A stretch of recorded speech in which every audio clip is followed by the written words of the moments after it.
Donc alors, nous avons vu précédemment comment on pouvait faire l'interpolation de Lagrange, d'accord, en utilisant donc directement le polynôme de Lagrange.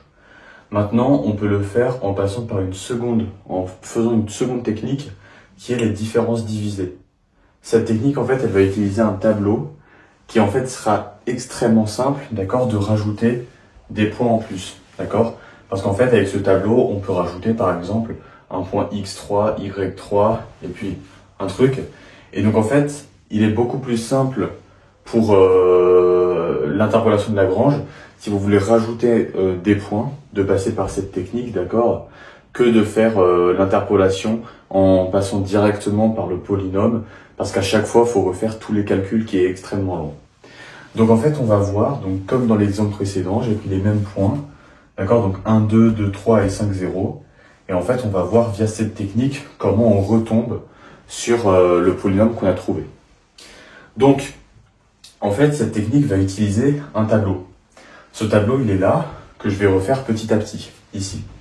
Donc, on va refaire. Alors, on a x0, y1, x0, x1 et x2 qu'on va remarquer. Donc, on a 1, 2 et 5. Et ensuite, on remarque nos valeurs ici. Donc, on aura 2, 3 et 0. Maintenant, comment est-ce qu'on trouve ces coefficients-là? Ces coefficients-là, ils sont donnés par, ici, une formule. Ok, donc yi jusqu'à yi plus j. Donc ça vaut celui qui va de i plus 1 à i plus j, moins celui de i à i plus j moins 1, sur x i plus j moins xi. Donc en fait, qu'est-ce que ça veut dire? Par exemple, pour y0, y1, ben en fait, on va remplacer i par 0 et j par 1. Donc on va se retrouver avec quoi? Donc on aura ici celui juste y1. Donc ça sera juste y1.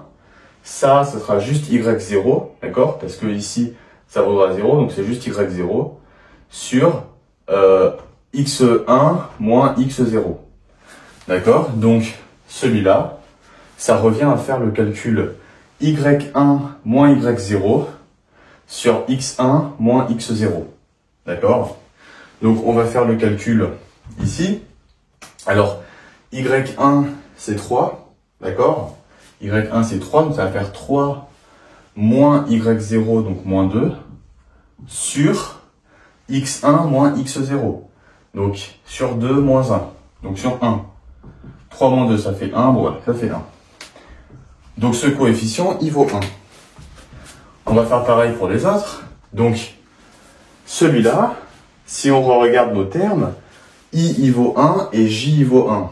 Donc on prend seulement y2 ici, ici seulement y1 et ici x2 moins x1. Donc en fait on prend ça moins ça sur ça moins ça.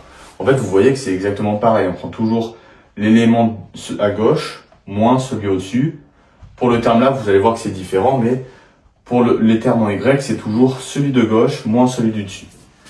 Donc y2 il vaut 0, 0 moins y1 qui vaut 3, sur, et donc x2 moins x1, ça vaut 5 moins 2.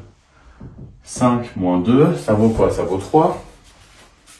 Donc moins 3 sur 3, ça vaut moins 1. Donc ici, on se retrouve avec moins 1. Et on va faire le dernier coefficient. Le dernier coefficient, c'est celui-ci. Donc i vaut 0, j vaut 2. Et en fait, comme je vous l'ai dit, ça prend toujours celui de gauche moins celui de dessus. Donc celui de gauche moins celui du dessus. Finalement, on obtient quoi? On obtient, ça vaut moins 1 moins celui du dessus moins 1 sur. Et donc pour la division ici, on va regarder les termes. Ici, on part de i égale 0 et donc j vaut 2. Donc ça fait x de 0 plus j. Donc ça vaut 0 plus 2, ça fait x2. Donc x2 c'est 5.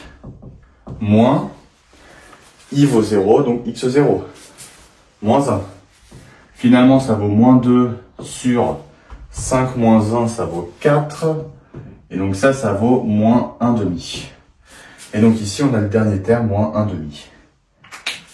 Donc on a trouvé notre table des différences divisées. Et en fait, vous allez voir que pour trouver le polynôme, en fait, on va utiliser toujours celui qui va de y0 à yj. Donc en fait, on va toujours utiliser cette ligne-là. Voilà, donc je vous les lise. On va utiliser ces coefficients-là, d'accord, la droite, ici. Et donc, on n'aura plus qu'à marquer Pn de x, d'accord. Donc n ici, hein, on a 3 points. Donc on va marquer 3, mais en fait, n ici, c'est le degré. Donc on va être de degré 2. Donc ça va être y0. Donc y0, vous l'avez là, ou vous l'avez là, voilà, donc ça vaut 2. Plus, et donc maintenant c'est une somme. Donc on va faire l'élément pour j égale à 1. Donc ça vaut y0 à y1, d'accord. Donc en fait c'est ça.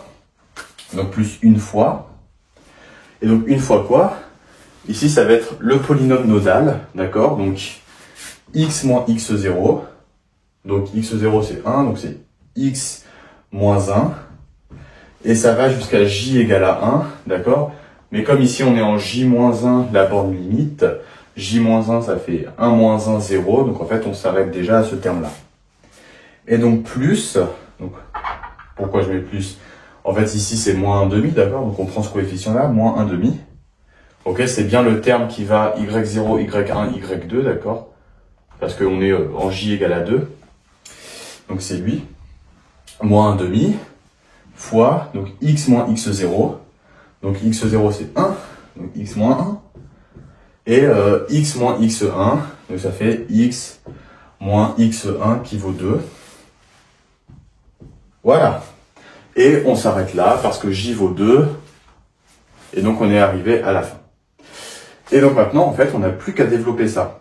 Une fois qu'on a calculé ce polynôme, donc on tombe sur x fois 5 moins x sur 2. Et donc ça, c'est exactement le même qu'on a eu donc dans la vidéo précédente, où on a utilisé la façon, d'accord, d'interpolation de Lagrange avec le polynôme de Lagrange. Donc, alors cette méthode-là, elle est, on va dire, un peu plus, même pas tant, elle est pas tant plus calculatoire, d'accord, mais bon, il y a des trucs, faut un peu plus réfléchir quand même. La première méthode est bête et méchante, faut juste appliquer le truc. Mais ce qui est bien donc avec cette méthode, c'est qu'on peut rajouter, si on veut, un autre point, d'accord. Je pourrais rajouter un autre point, je dis n'importe quoi. Si j'ai par exemple x3, y3 qui vaut moins 1, 3, d'accord. Donc pour moins 1, mon polynôme il vaut 3. Bah alors je pourrais rajouter ici moins 1, 3. Et puis ensuite, j'ai plus qu'à calculer. Ce terme-là, c'est ça moins ça sur ça moins ça. Ce terme-là, c'est ça moins ça sur ça moins ça. Et le dernier terme ici, c'est ça moins ça sur ça moins ça. Voilà. Donc, et puis, une fois que j'ai ça, j'aurai juste à rajouter. Donc, je garde encore ce polynôme, d'accord. Et j'ai juste à rajouter donc le terme. Ok. Donc là, si s'appelle lambda, ça ferait le fameux lambda.